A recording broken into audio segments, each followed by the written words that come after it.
พี่น้องซุ่มเจ้ารู้สาเหตุว่าป้าเจวเป็นหยังจังบอกผู้ใหญ่บ้านฟินแลนด์บอเราตอบชัดเจนแล้วดิอืมโอ้ย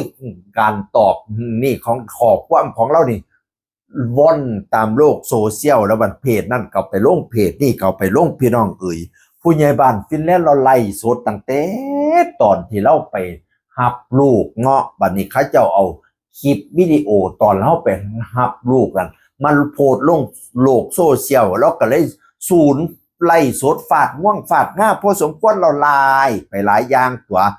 ว่าติดต่อผู้นั้นกับบ่ได้ติดต่อผู้นี้กับบ่ได้ว่าสิไปรับลูกนั่นน่ะเสียคอยโทรไปหาศาลพระภูมิตีพนาวานั่นน่ะคันคอยไปฮับสุกเสริญกับว่าคอยบ่ฮับล่วงหน้าผู้นั้นกับบอกผู้นี้กับบอกป้าจอกับบอกพนาวานั่นน่ะคอยเคยเบากับป้าจอดีว่าคอยกับเจ้าบ่มีปัญหาหยังกันเด้อแต่เพิ่นกับบอกคอยขอยบ่เคยเว้าใดได้ข่อยมาเว้าเที่ยนี่ล่ะเป็นเที่ยแรกว่าซั่นผู้ใหญ่บ้านฟินแลนด์บาดพี่น้องบัดที่นี่ป้าจ่อแม่นผู้ใดล่ะป้าจ่อก็สิแม่นป้าแจ๋วบ่เนาะ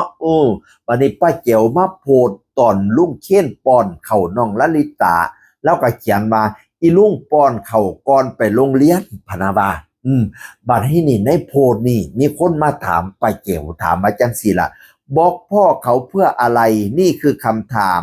ขอคำตอบจากป้าเก๋วค่ะรักมากแค่ไหนแต่อย่าลืมว่าพ่อเขามีสิทธิ์ในตัวลูกเขาค่ะปานาบา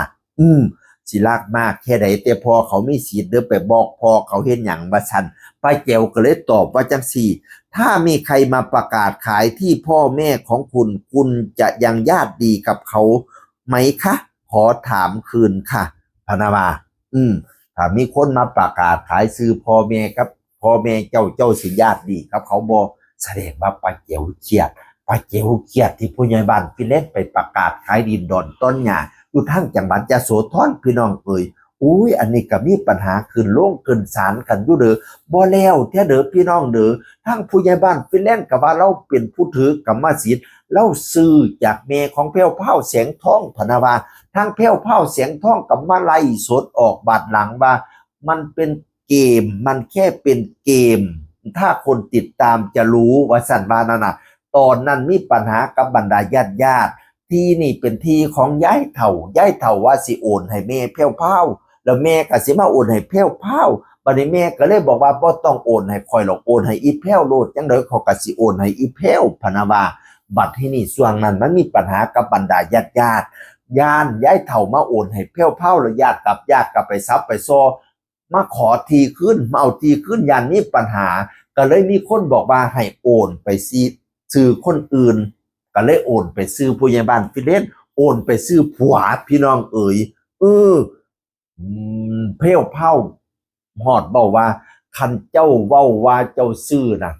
เจ้ากล้าสาบานบ่เจ้าก็บอกว่าเจ้าซื้อแม่เจ้าก็เว้าเต็มซกเต็มปากว่าซื้อเจ้ากล้าสาบานมาจุดธูปสาบานกับข่อยว่าเจ้าซื้อคันเจ้ามาจุดธูปสาบานข่อยสิง่ายออกไปโดยที่บ่เว้าหยังจักความบรรดาลูกน้องที่พักอยู่ในหอข่อยสิง่ายไปเบิดเลยโดยสิบ่เว้าหยังจักความข่อยสิรอมองนี่เจ้ากล้ามาบ่สั่นแผ่วเผาท่าพี่น้อง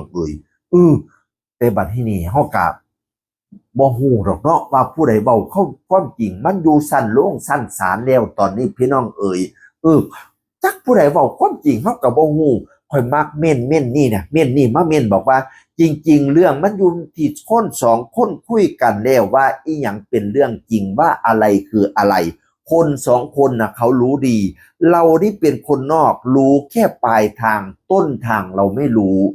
แล้วเว้าดีเนี่ยพี่น้องขอเลยไปเม่นว่าแม่นครับถูกต้องเฮาฮู้แค่ปลายทางต้นทางน่ะมีแค่คนสองคนเท่านั้นล่ะที่เขารู้ดีพี่น้องฉะนั้นแล้วเฮาก็อย่า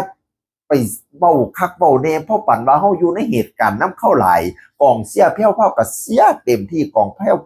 เสียพยาบาลฟินแลนด์ก็เสียเต็มที่ฟาดกันไปฟาดกันมาพอปันว่ารู้เรื่องกับเขาเอาโลดก็ยังว่าคนที่รู้เรื่องดีที่สุดคือแผ่วเผากับผู้ใหญ่บ้านฟินแลนด์ฉะนั้นเฮากะอย่าโพดอย่าโพหลาย เมาเพราะปันบ้านดินดอนต้นหญ้าเจ้าของเถียงแท่งอันศิลปินเจ้าของฝ่ายใดก็ได้พี่น้องเออ ปัญหาเพราะปัญว่าดินดอนต้นหญ้าทั้งชายแดนเขมรชายแดนเขมรพิษกันกลุ่มนี้นะ ไปสนใจชายแดนเขมรเนี่ยชายแดนเขมรพิษกันอยู่4 จุดคนไทยกลุ่มนี้ไปเถียงซอยแน่1ปราสาทเมียนตาพรมตาเมือนพรมตาเมือนโต๊ดปราสาทตาควายแล้วก็ที่กำลังมีปัญหากันอยู่ซ่องโบกเนี่ยอยู่ซ่องโบกเนี่ย4 จุดพิพาทเนี่ยนี่ไปเถียงซอยแน่อย่ามาเถียงดินไทยน้ำกันไหลไปเถียงดินน้ำเขมรแน่ นั่นละเสียงอื่นคนเก่าเบาสู่ฟังสวัสดีครับสวัสดีครับ